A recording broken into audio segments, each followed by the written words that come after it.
Hey guys, Lazarus from Great X Audio, and today we're talking about the Bose qc35s. Now, I happen to be someone who likes the packaging, and since these headphones cost $329, I expect a very clean and tight unboxing experience. Now, Bose opted for a white sleeve covered by a solid black box with a branded cover over the headphones. When I took it out of the box, the first thing I noticed was how minimalist it was with only the Bose logo. It's the best of no-fuss packaging, and when you take out the case, you'll notice how soft the leather is. But you'll also notice that it's quite tough. There is a sleeve on the back of the case, and that's for wires if you're on the go and simply don't want to open it up. But there is also a sleeve on the inside. So Bose decided to make a hard case, which is great for those occasions when you just want to toss the headphones in a bag and go. But they do also include a loop if you want to hang it as well.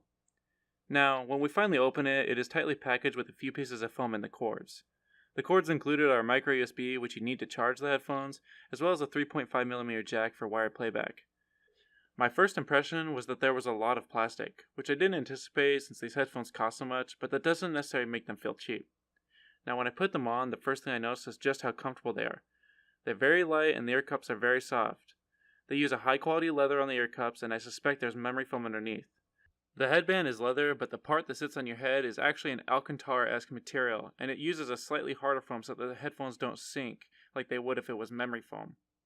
Now, I mentioned when I reviewed the Okwamis that I wanted to see if the $250 more you spend on these would actually be worth it. When it comes to quality of construction, it does seem that the tolerances on these headphones are much lower and everything fits together just right.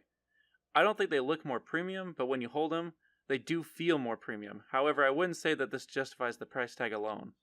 Okay, so this is the part where I put them on for the first time and actually use them.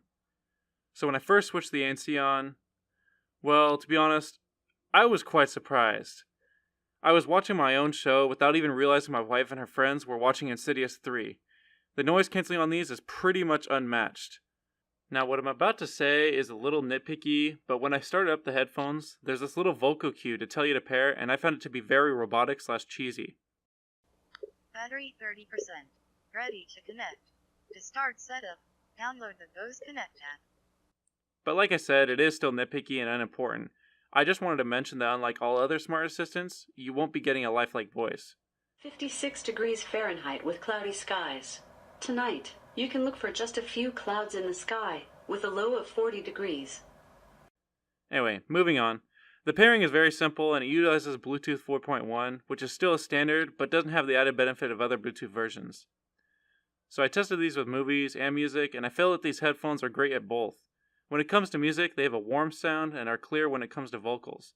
Pretty much the same can be said for movies. The voices are clear, but when you see an action scene, you'll get a nice kick and some tight rumbles, which I like.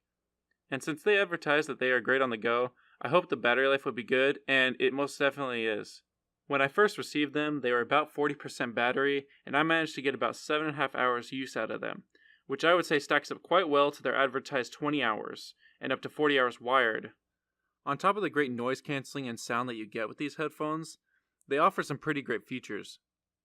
On the right ear cup, there's a play-pause button with volume up and down. And on the shell of the ear cup, there's a Bluetooth switch, and all of these work almost instantly when actuated. The only button on the left ear cup is the action button, which is unique to this headphone. This button in its default mode is used for Google Assistant, but it can be mapped to other things. It almost always registers what I say, and you use your phone as the hub to search. Now I was curious if you could use the action button to use Siri, and I did some research online and wasn't able to figure it out, so I borrowed my wife's phone, and I would like to confirm that you can use it for Siri. Now, if all the Smart Assistant stuff doesn't interest you, you can also map it to cycle between ANC high, low, and off. Taking calls is pretty simple. You can either hit the play-pause button, or say hello in the chosen language. When I asked the other people if they could hear me, they said that was very clear and that there wasn't much background noise. I mentioned earlier that I was taken back due to all the plastic, but after looking over the headphones more, I noticed that the whole headband was actually metal, but it was painted to match the body, which gives it a very minimalist look. The same can be said for all the moving hinges, just like the Okwamis I reviewed. Now there is a designation on the inner ear cup to tell you which is left and which is right, but these are a lot more subtle about it. When I looked for the right and left indicators, I noticed that the ear cups were shaped on the inside so the ear doesn't touch anything, which I found to be very cool and it certainly works. There is also no squeaking or creaking when I stretch the headband, and it can go to pretty extreme lengths. It also doesn't squeak when I put it over my head. Overall, it just feels like a solid headphone. So I guess the question is, are they actually worth the $250 premium over other headphones? Well, if you're looking to block out the entire world, then there really isn't another option, and even if there was, I would still say the money is worth it. They sound clear, they have great NC, and they feel good in the hand.